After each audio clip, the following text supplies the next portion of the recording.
넌 정말 악마야. 날 데려가겠다고 협박까지 하고 할 수 있는 만큼 날 괴롭혀봐. 이젠 더는 안 돼. 2006년 10월 4일 온타리오 경찰은 33세 여성 일레인 캄피오네로부터 걸려 온겁에 질린 전화 한 통을 받습니다. 그녀는 떨리는 목소리로 자신의 두 딸이 온갖 보석으로 치장된 채 침대에 죽어 있으며 누가 죽였는지 전혀 모르겠다고 신고했습니다. 신고를 접수한 경찰은 즉시 그녀의 아파트로 출동해 시신을 수습하고 수사에 착수했습니다. 형사들은 곧 이 엄마의 끔찍한 비밀을 마주하게 됩니다. 당신 아이들은 이제 내 학생들이야. 내 남편, 살인 혐의로 기소되셨습니다. 2명의 사망자에 대한 혐의를 이해하십니까? 하지만 그 어떤 것도 형사들이 앞으로 마주할 진실에 비하면 아무것도 아니었습니다. 일레인 캄피오네는 온타리오주 베리에서 3살 배기 세린과 19개월 된 소피아, 두 딸과 함께 살고 있었습니다. 그녀는 레오라는 애칭으로 불리는 남편 레오나르도 캄피오네와는 별거 중이었습니다. 모든 관계가 그렇듯 레오와 일레인의 관계 역시 처음에는 행복하고 사랑이 넘쳤지만 머지않아 모든 것이 변해버렸습니다. 그들 사이에는 잦은 다툼이 있었고 문제는 그보다 훨씬 심각했습니다. 별거는 상호 합의에 따른 결정이었습니다. 아이들은 엄마의 손길이 필요했기에 그녀와 함께 지냈습니다. 금발의 세린과 소피아는 엄마를 쏙 빼닮아 항상 명랑하고 쾌활했습니다. 세 식구의 삶은 완벽해 보였지만 양육권 분쟁이라는 그림자가 드리워져 있었습니다. 양육권 심리가 열리기 바로 전날인 2006년 10월 2일, 딸들과 강제로 헤어지게 될지도 모른다는 두려움에 휩싸인 일레인은 제정신인 사람이라면 상상조차 할 수 없는 끔찍한 결심을 합니다. 일레인은 공황장애 치료를 위해 퇴원 후 처방받은 클로나제팜을 과다 복용했습니다. 그리고 다시는 깨어나지 않기를 바라며 딸들과 함께 한 침대에서 잠이 들었습니다. 하지만 그녀는 2006년 10월 4일 다시 눈을 떴고 911에 전화를 걸었습니다. 그녀는 살아있었지만 그녀의 두 어린 딸은 이미 싸늘한 주검이 되어 있었습니다. 집안에서는 악취가 진동했고 침대 위에는 아름다운 두 소녀가 손을 꼭 잡은 채 미동도 없이 누워 있었습니다. 아이들의 몸은 돌처럼 차갑게 식어 있었고 입술은 청자색으로 변해 있어 사망한 지 수시간이 지났음을 알 수 있었습니다. 둘 다 잠옷 차림에 보석으로 치장되어 있었고 옆에는 사진 앨범 하나가 놓여 있었습니다. 시신과 함께 묵주가 놓여 있었고 어린 소피아의 머리는 빗질이 된 상태였습니다. 경찰은 또한 소피아의 작은 이마에 떨어진 머리카락 아래에서 욕실 매트 자국을 발견했습니다. 일레인은 딸들과 자신을 떼어놓고 싶어 했던 남편의 소행일 것이라 즉각 의심했습니다. 결국 일레인의 의심은 사실로 드러나는 듯했습니다. 형사들이 더 깊이 파고들수록 일레인의 남편 레오는 겉보기와는 전혀 다른 사람이었다는 사실이 밝혀졌습니다. 이웃들은 그를 사교적이고 친절한 사람으로 묘사했지만 그는 문이 닫힌 뒤에는 전혀 다른 사람이었습니다. 일레인과 레오가 별거하게 된 이유는 단순한 말다툼 때문이 아니었습니다. 사실 그는 아내를 폭행했고 심지어 2번의 임신 기간 동안 아내의 배를 걷어차기까지 했습니다. 2004년 4월부터 2005년 8월 사이 레오는 4건의 폭행 혐의로 기소되었습니다. 하지만 그의 유일한 희생자는 일레인이 아니었습니다. 그는 심지어 자신의 딸 세린까지 폭행했고 그 정도가 심해 아이의 위십술에서 피가 나기 시작했습니다. 그는 이 혐의로도 기소되었지만 여전히 1만 달러의 보석금을 내고 풀려났습니다. 레오가 자유의 몸이 되자 일레인의 상황은 더욱 악화되었습니다. 레오는 아내가 그녀의 어머니와 대화하는 것조차 금지했다고 합니다. 그는 가능한 모든 방법으로 그녀를 계속해서 괴롭혔습니다. 그리고 어느 날 밤 일레인은 더 이상 견딜 수 없었습니다. 2005년 6월 그녀는 온몸에 극심한 멍이 든 채로 딸들을 데리고 집을 뛰쳐나와 여성 쉼터로 향했습니다. 병원 기록에는 심한 멍과 부어오른 눈이 기록되어 있었습니다. 이 사건 이후 일레인은 이혼 소송을 제기하며 딸들의 완전한 양육권과 뉴브런즈 윅에 있는 부모님 댁으로 돌아갈 수 있도록 허락해달라고 요구했습니다. 그러나 법원은 레오가 여전히 감독하에 딸들을 만나는 것이 허용되었고, 그녀의 부모님 댁은 온타리오에서 너무 멀다는 이유로 뉴브런즈 윅으로 가는 것을 허락하지 않았습니다. 면접 교섭 때문에 일레인의 부모님 댁으로 돌아가려는 요청은 기각되었습니다. 한편 레오는 이때쯤 베리에서 차로 30분 거리에 있는 우드 브리지의 부모님 댁에서 살기 시작했습니다. 레오가 부모님과 함께 지내는 동안 일레인은 온타리오에서 새로운 삶을 시작해야만 했습니다. 비록 온타리오에 있는 것이 정말 행복하지는 않았지만 그녀는 마음을 다잡고 두 천사 같은 딸들에게 자신의 삶을 바쳤습니다. 소피야, 뭐라고? 뭘 원하는데? 오, 제발. 세리나가 엄마를 사랑한다면 누가 엄마를 가장 사랑하지? 그만큼? 오, 엄마는 그것보다 널 더 사랑할 것 같아. 딸들을 돌보는 동안 그녀는 남편이 딸들을 해치거나 자신에게서 빼앗아갈지도 모른다고 끊임없이 의심했습니다. 하지만 이것만이 일레인을 걱정하게 한 것은 아니었습니다. 그녀는 남편이 사람들을 보내 자신을 미행한다고 의심하기도 했습니다. 그녀는 또한 그가 돈의 힘으로 딸들을 데려갈 수 있을까봐 두려워했습니다. 하지만 과연 그게 사실이었을까요? 겉모습은 종종 사람을 속이는 법이고 일레인의 경우도 마찬가지인 듯 했습니다. 마침내 형사들은 일레인에 대한 몇 가지 충격적인 사실들을 밝혀냈습니다. 힘든 관계를 겪은 후 그녀의 정신 건강은 온전치 않았습니다. 그녀는 정신과 치료를 받고 있었는데 이는 실제로 정신질환을 앓고 있음을 의미했습니다. 그녀는 심각한 강박장애를 앓고 있었습니다. 또한 그녀가 이혼 소송을 제기했을 때 어머니 페이 구슌이 그녀와 함께 지내기 위해 왔었는데 페이는 딸이 누군가에게 미행당하고 있다는 두려움이 사실은 망상이었으며 일레인이 서서히 무너져 내리고 있었다고 증언했습니다. 그녀는 운전할 때 우회전만 하는 경로를 따르려 했고 검은색 차 뒤에는 절대 주차하지 않았습니다. 그녀는 딸들이 피를 상징하는 빨간색 물건을 만지지 못하게 했는데 딸들에게 나쁜 일이 생길 수 있다고 생각했기 때문입니다.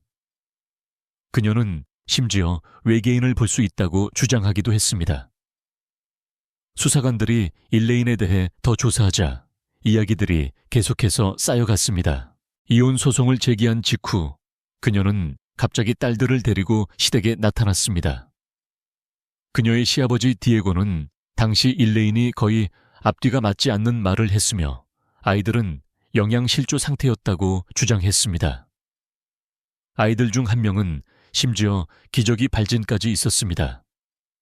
그러자 시부모는 그녀에게 정신과 상담을 받아보라고 제안했고 일레인은 로열 빅토리아 병원의 정신과 병동에 스스로 입원했습니다. 그녀는 도움이 필요하다는 것을 알고 있었습니다. 결국 그녀 때문에 딸들이 고통받고 있었고 그것은 그녀가 결코 원하지 않았던 일이었습니다. 일레인은 그곳에서 약 2주간 머물렀고 이 기간 동안 두 딸은 조부모의 보살핌을 받았습니다. 일레인을 정신과 병동에 입원시킨 간호사는 그녀의 상태가 끔찍했다고 주장했습니다. 그리고 일레인 자신도 병원에서 돌아오면 자해할지도 모른다고 간호사에게 고백했습니다. 일레인은 딸들과 재회됐고 온타리오 북부 베리에 있는 콜터 글렌 아파트 단지에 새 아파트를 구했습니다.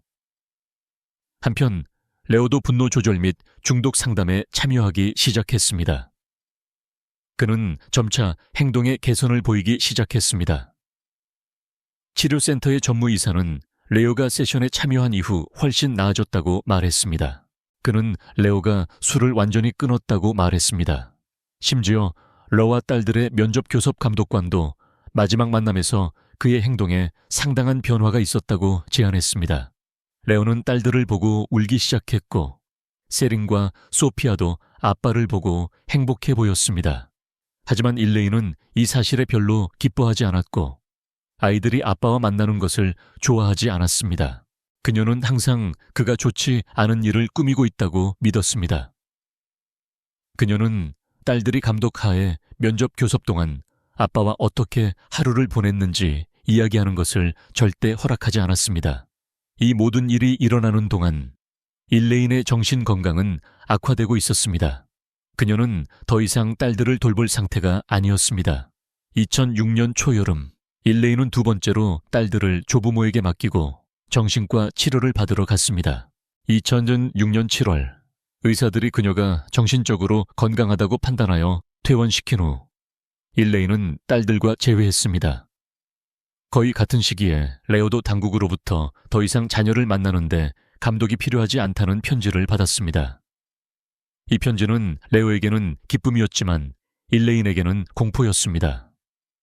이 사건 이후 일레인의 어머니 페이가 그녀와 함께 지내기 위해 왔습니다. 하지만 일레인은 페이가 자신을 상대로 음모를 꾸미고 레오를 돕고 있다고 의심하기 시작했습니다. 인생의 모든 역경에도 불구하고 일레인은 훨씬 나아지는 것처럼 보였습니다. 이웃들은 그녀의 행동에 긍정적인 변화가 있었다고 보고했고 그녀는 종종 아이들을 놀이터에 데리고 가는 모습이 목격되었습니다. 그녀는 벤치에 앉아 아이들이 웃고 노는 것을 지켜보곤 했습니다. 한 이웃은 심지어 아동보호국에 편지를 보내 일레인이 얼마나 잘하고 있는지 칭찬하기도 했습니다. 정신과 치료를 받고 돌아온 후였습니다. 하지만 그 다음 주 양육권 심리를 앞두고 이웃들은 일레인이 주방용품이나 아기옷 같은 물건들을 나눠주는 것을 목격했습니다. 이웃들과 대화를 나누며 일레인은 새로운 삶을 시작하고 싶다고 말했습니다. 그녀는 양육권 심리에 대한 두려움과 레오가 딸들의 완전한 양육권을 가져갈지도 모른다는 불안감을 드러냈습니다.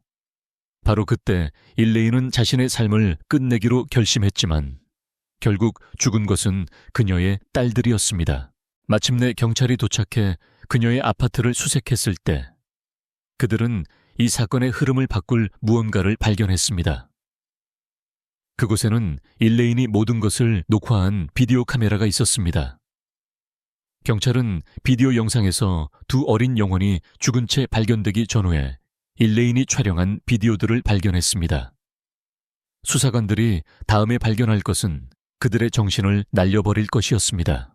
경찰은 세린의 마지막 모습일 가능성이 있는 영상을 발견했는데 그 영상에서 그녀는 엄마가 자신을 매우 사랑한다는데 동의하는 모습이 여전히 보였습니다.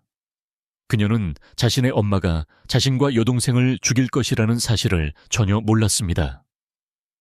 다른 녹화된 비디오에서 일레인은 남편을 향해 계속해서 저주를 퍼부으며 그와 그의 가족이 어떻게 자신의 행복을 빼앗아 갔는지 말했습니다.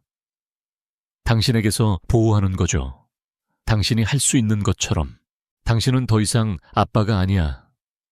당신은 거기 앉아서 통제할 수 있어. 당신은 내가 친구도 가족도 없는 곳에 나를 가둬놨어. 당신은 해냈어. 그래서 내가 무엇이 있는지 보러 갈 수 있었어. 나는 내 가족과 함께 있어야 해. 나를 진정으로 사랑하는 사람들. 알다시피 나는 항상 내 아이들을 위해 그곳에 있었어. 보고 양육하는 것들, 사진들은 내 아이들을 매우 행복하게 남겼어. 그들은 나와 함께 행복했어. 나는 이 아이들과 모든 것에 감사했어. 나는 놀고 싶지 않았어. 그래서 나는 그들을 모든 곳에 데려갔어. 나는 수많은 공예를 하고 항상 노래를 불렀어. 나는 모든 것을 했어. 그녀가 나에게 하라고 가르쳐준 모든 것. 빅뱅 이론에 나오는 그것이 이 일의 큰 부분이야. 그것은 당신과 당신의 가족을 위한 방법이야. 회사가. 그리고 그것은 고문이었어. 일레인은 남편에게 진실을 말해달라고 간청했지만 그는 동의하지 않았고 모든 것이 사라졌습니다. 지금 여전히 거기에 있어. 당신은 이 세 가지를 가지고 있어. 당신은 할 수 있어. 제발. 당신은 진실을 말하지 않았어. 알았어. 그때도 스테이시는 2주 동안 서류에 서명하는 것을 거부했을 뿐만 아니라 진실을 얻기 위해 증인을 데려갈 것이라고 했어. 그녀는 남아있어. 모두가 진실을 알고 있어. 기분이 어때? 3년 전 내가 임신했을 때 고통받고 있었어. 그래서 만약 당신이 다른 사람들을 신경 쓴다면 당신이 잘하는 것을 보고 당신의 핸드폰을 줄이고 힘을 얻을 수 있어. 그리고 당신은 실제로 아이들을 구할 수 있어. 신은 신이 스스로를 돌본다고 믿어. 당신은 신인 척해. 그들. 그래서 사탄이 아니 보고 싶을 거야 라고 말할 때 당신은 장난치는 거야. 그는 당신이 내게 했던 짓들을 휘젓지 않을 거야. 나는 여전히 항상 악몽에 시달려. 왜냐하면 당신은 완전한 폭발을 위해 있지도 않았으니까. 이 비디오에서 일레이는 과거형으로 딸들을 언급하는 모습이 보였고 이를 통해 형사들은 그녀가 이 비디오를 녹화했을 때 이미 아이들을 죽였다는 것을 추론할 수 있었습니다. 그들의 계산은 사실이었습니다.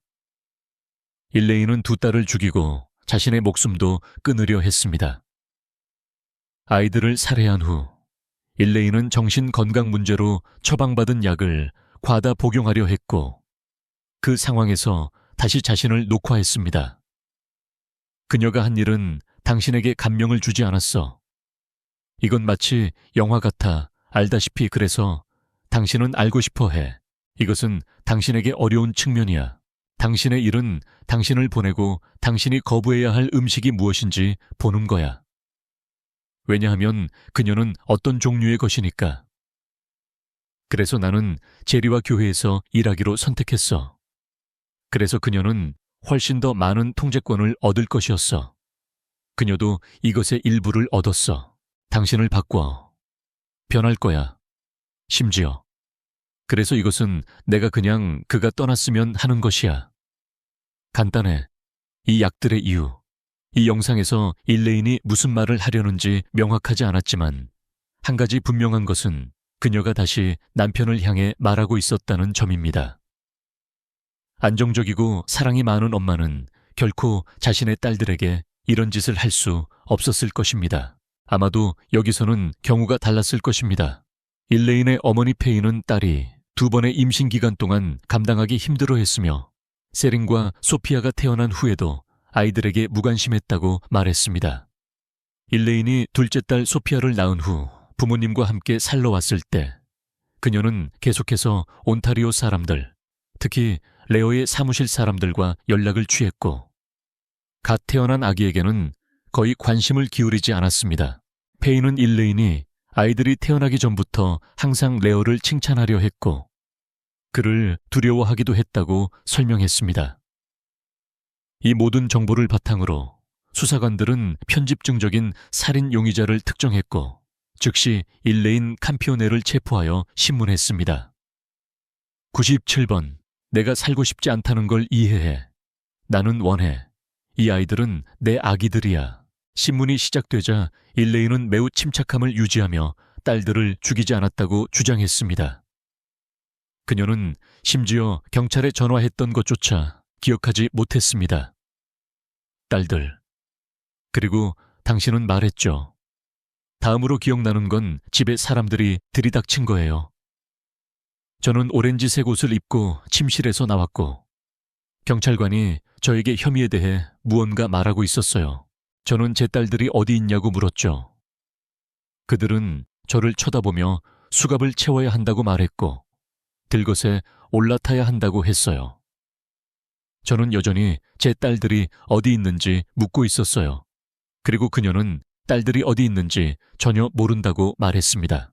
마치 방금 아이들을 죽이지 않은 사람처럼 말입니다. 당신의 아이들은 지금 제 남편이 데리고 있을 거예요. 당신은 살인 혐의로 기소되었습니다.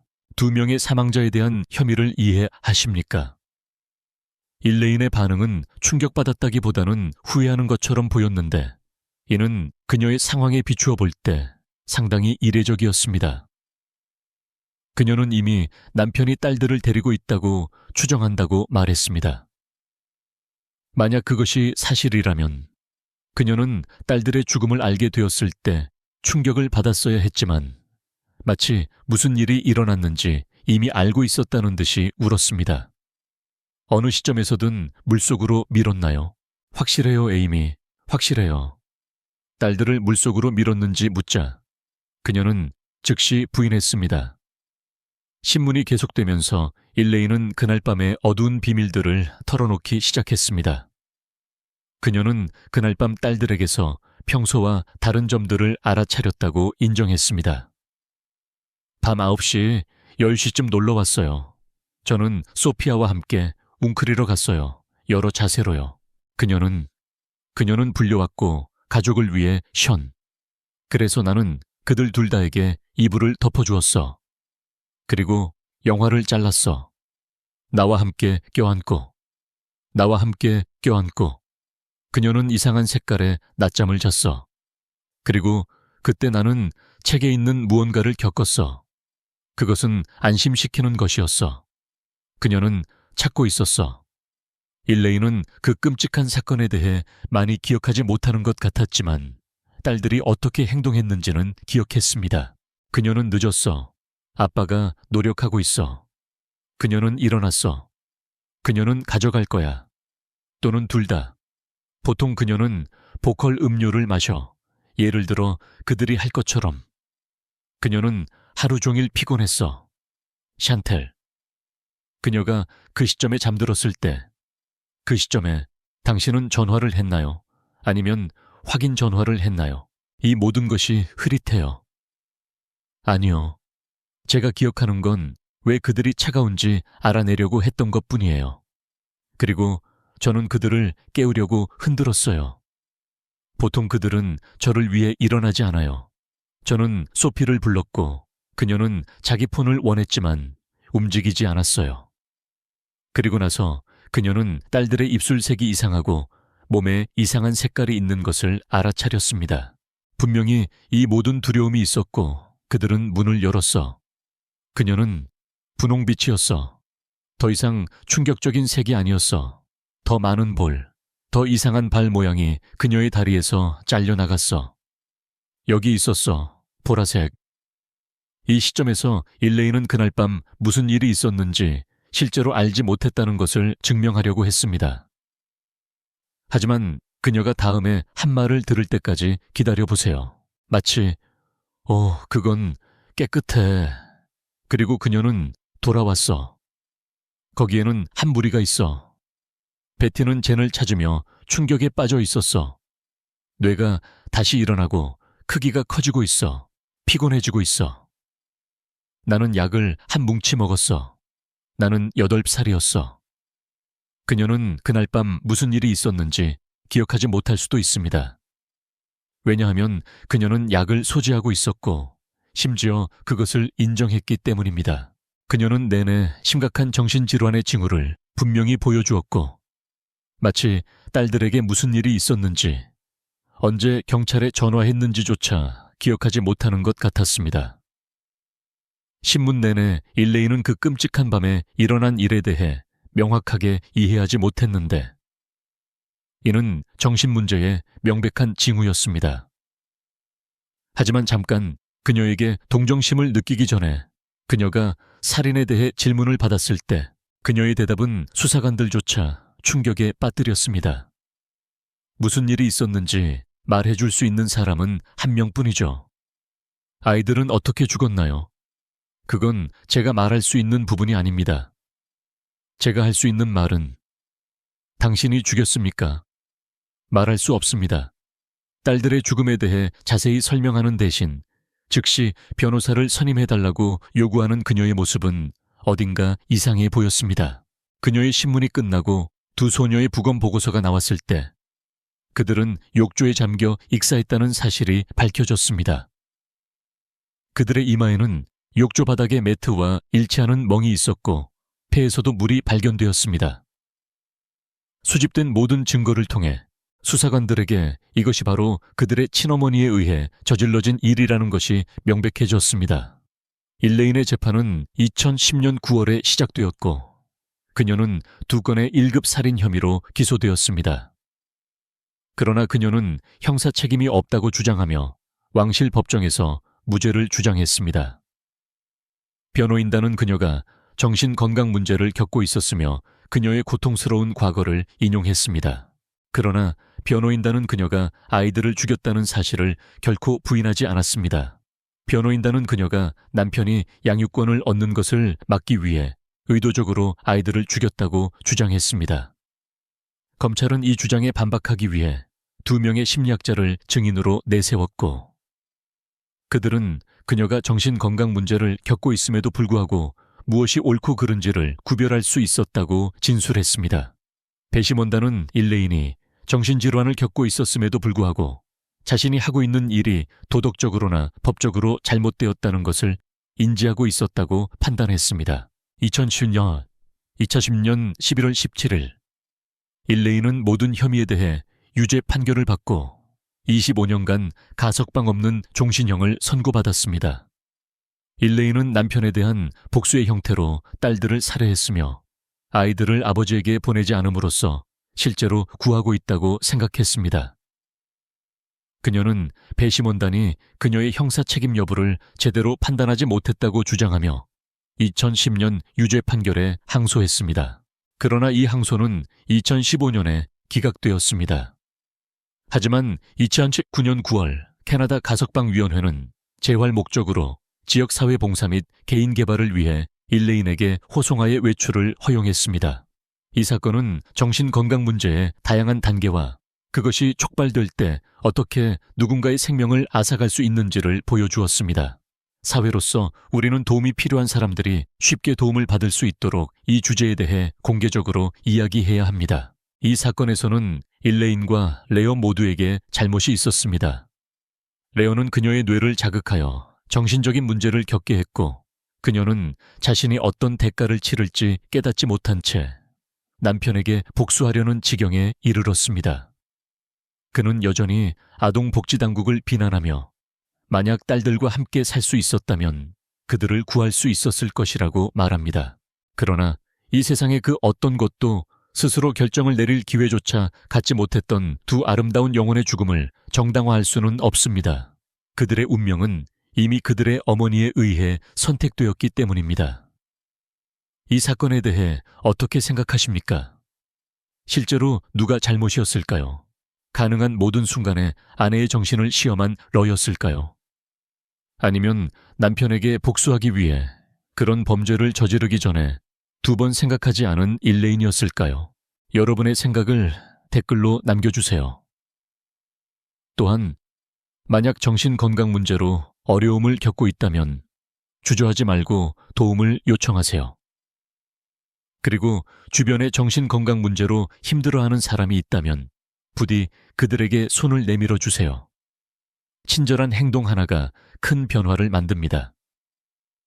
이 사건의 희생자들, 어린 세린과 소피아에게 애도를 표합니다. 2 소녀는 명랑하고 행복했던 얼굴로 영원히 기억될 것입니다. 그들의 영혼이 평안히 잠들기를 빕니다.